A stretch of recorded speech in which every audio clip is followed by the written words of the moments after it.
Going natural was definitely not an overnight decision.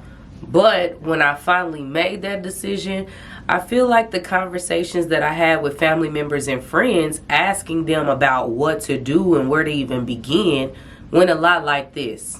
I'm excited for you. It's real simple. So all you gotta do is decide whether or not you're gonna transition or do a big chop. Once you do your big chop, you're gonna rock your TWA for a while. Since you got type 4 hair, you're gonna have a lot of shrinkage, but that's cool. Just make sure you detangle regularly, co-wash, and protective style using the lock method.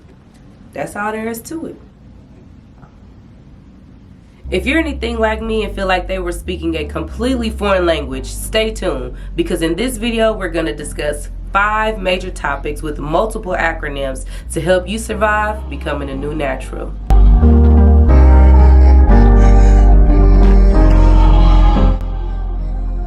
So the first category we're going to call the early stages. Generally in this time, people are deciding how it is that they want to start their natural hair journey. So you have some people who transition, which means they grow the relaxer out of their hair, or it doesn't even have to be a relaxer. You could be heat training your hair or have any type of other chemical process on your hair. Basically, if you've done anything to your hair where you've treated it or straightened it to an extent to where it's straight and not your natural curl pattern, this is going to be transitioning. So during this time, you actually have 2 hair textures, because your roots, what you're growing out, your roots are going to be your natural hair texture, and then your ends are going to be the hair that was treated or pressed or anything like that. Then you have the big chop, which I'm sure a lot of you have heard the term big chop by now, and that just means you cut it all off. So you cut the relaxer off, you cut the chemically processed hair, whatever it may be. Some people do a big chop even on their natural hair. They just want to start over because they feel like they just want a fresh canvas. So sometimes people transition to let their natural hair grow out to a certain length, and then they do a big chop.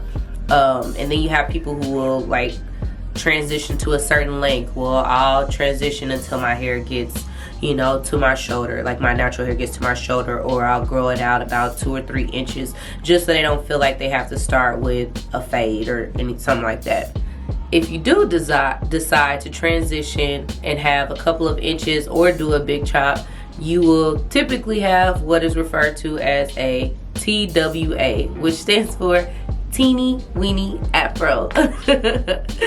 I just think that is so funny and it's so cute.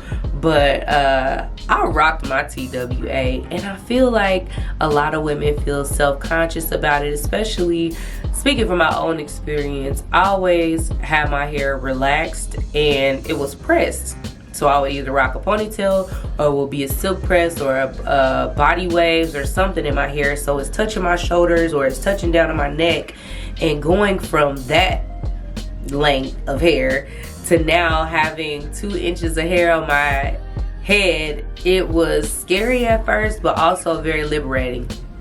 Now I'm off my tangent. Anyway, that's what TWA stands for. It's a teeny weeny afro, and there's plenty of videos out there to show you how to style it, and just what you need to do to maintain your TWA. In this category, we'll talk about hair typing and the different curl patterns. So how do you determine what your new hair is? The relaxer is a facade. People don't really know what their true hair texture or curl pattern is until that is removed from the equation. And I found out through a miserable fail that all natural hair is not the same. So I had a good friend who was natural prior to me making that transition, and she's like, oh, this is all you need. She showed me this gel, because I'm like, your hair is so beautiful, how do you do that? She's like, it's real easy, just put water on it, put a little bit of oil on it, put this gel on it, this is what's gonna happen. Well, her hair texture was actually like a 3A, and my hair texture or my curl pattern is a 4C. So this chart will just kind of show you what we mean when we're talking about hair typing or different curl patterns. So you have a numbering system, which typically for our purposes we'll use the 3s and 4s. So you have 3 A, B, and C, you have 4 A, B, and C. And basically the number 3 means you're gonna have looser curls, 4 is tighter curls, and then the distinction is made A, B, and C on just how tightly coiled those curls are. For example, I am type 4C, so I have thick afro texture, kinky, curly hair. My curls are densely packed. It is very thick and I love it.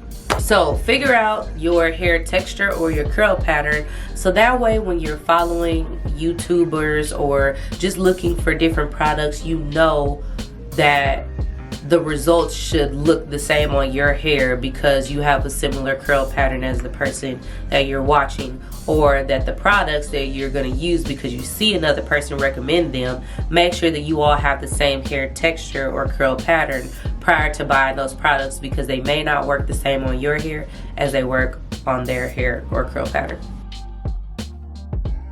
So the next category is hair health. In this category we talk about shrinkage, breakage, and shedding.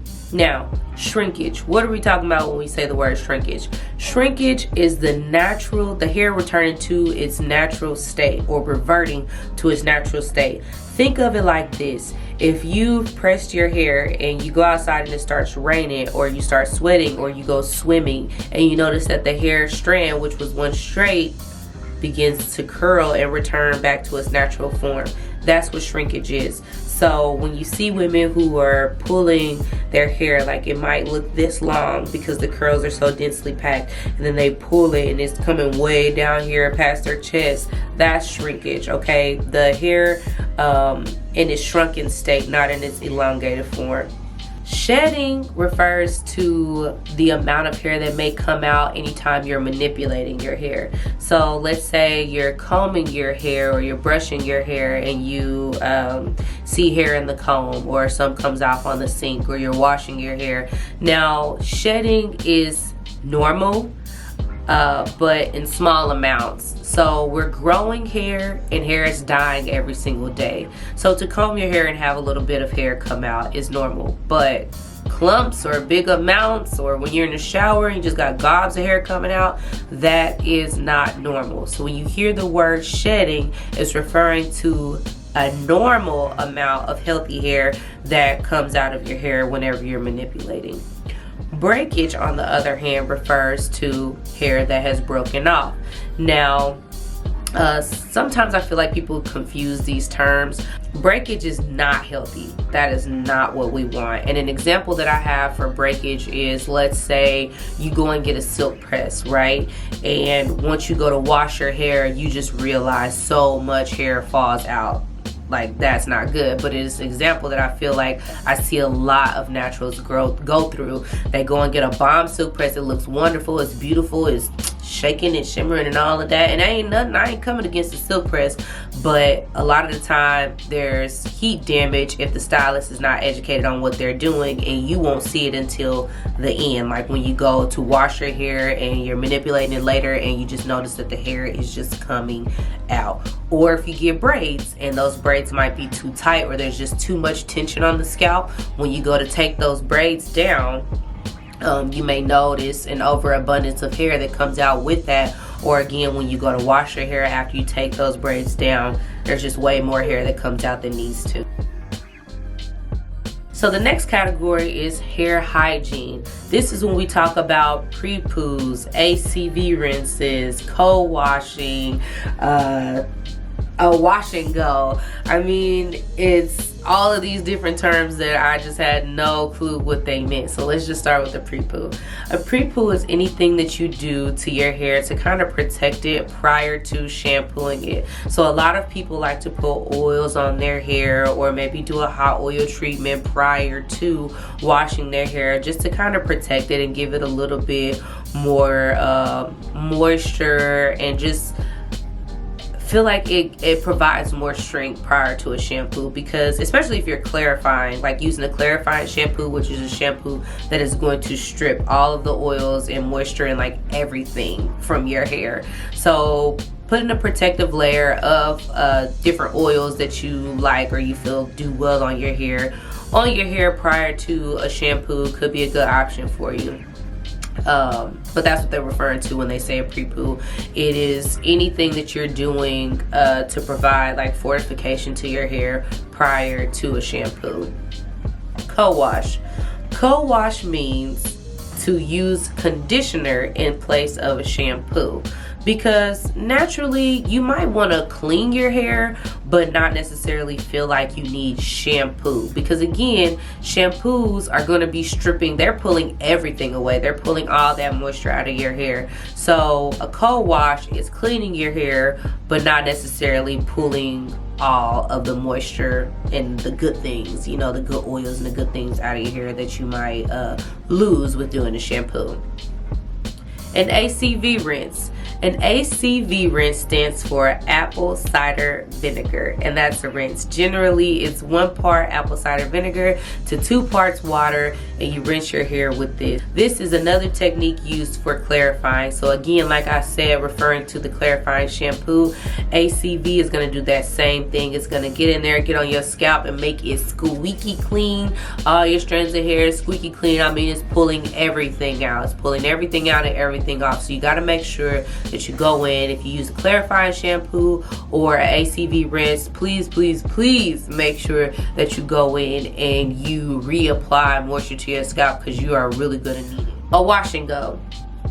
A wash and go literally means just what it says, to wash your hair and go. Now there's a couple steps in between. So a wash and go is when you wash your hair and you're not necessarily going to style your hair afterwards, but generally the hair is washed, some type of moisturizer is put in. Some people skip that part, but usually what I see is that you go in with the gel of your choice and you kind of just rake it through your hair so that it defines your curls, and you go on about your business. So you wash, you put in some oil, you use the gel and define your curls, and as the day goes on and that gel dries, it'll kind of help your hair to dry in a more defined state with those curls. So whereas your hair might just be in a fro, if you pick it out and you blow dry it, if you do a wash and go, the curls will kind of stay the way that they are, like when you wash it or when you're putting the conditioner in it and you really see the definition in the curls.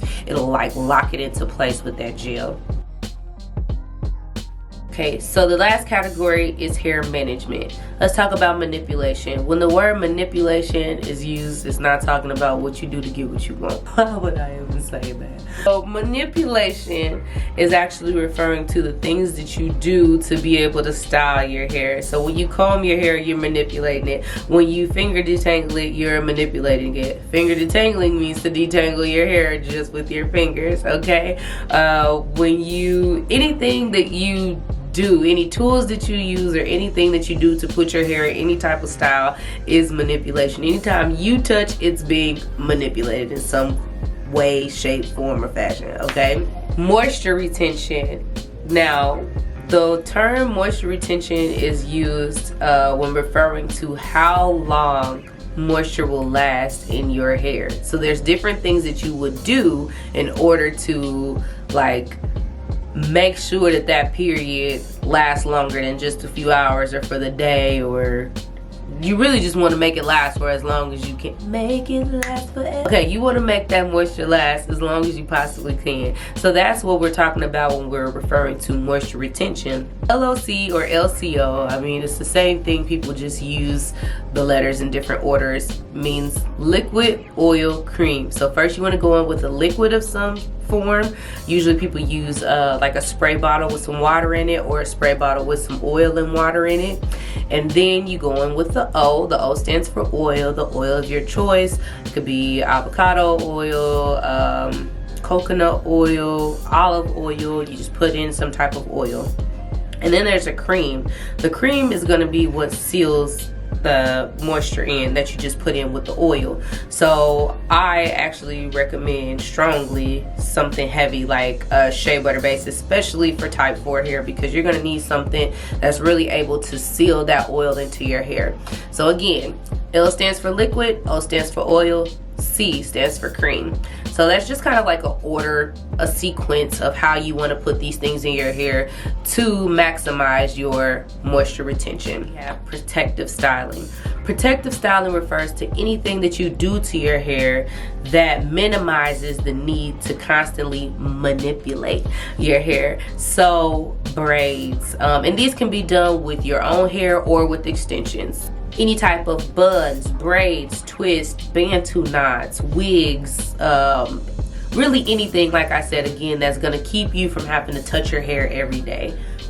I hope that this video has been helpful to you, and I hope that it at least helps you to translate through some of the different things that you're hearing and you're seeing now as a new natural. But even if you aren't a new natural, I mean, I'm learning new things all the time. I'm hearing things, I'm like, what does that mean? So this definitely wasn't meant to be a catch-all list. So I just wanted to put out some of the main terms that I heard and had no clue what they meant when I first transitioned to my natural hair. If there are more that you can think of, please feel free to drop them in the comments section. I'm excited to read those because I'm sure there's plenty more out there. We'll see you on the next one.